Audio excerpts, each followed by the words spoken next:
अल्लाह तुम्हें नसीहत करता है कि अगर मोमिन हो तो फिर कभी ऐसा काम न करना, और अल्लाह तुम्हारे समझाने के लिए अपनी आयतें खोल खोल कर बयान फरमाता है, और अल्लाह जानने वाला है, हिकमत वाला है।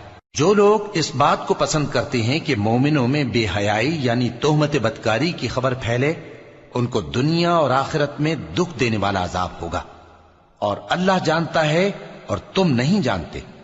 और अगर तुम पर अल्लाह का फजल और उसकी रहमत ना होती तो क्या कुछ ना होता, मगर वो करीम है, और ये कि अल्लाह निहायत मेहरबान है, रहीम है। मोमिनो, शैतान के कदमों पर न चलना, और जो शख्स शैतान के कदमों पर चलेगा तो शैतान तो बेहयाई की बातें और बुरे काम ही बताएगा। और अगर तुम पर अल्लाह का फजल और उसकी मेहरबानी ना होती तो एक शख्स भी तुम में पाक ना हो सकता, मगर अल्लाह जिसको चाहता है पाक कर देता है।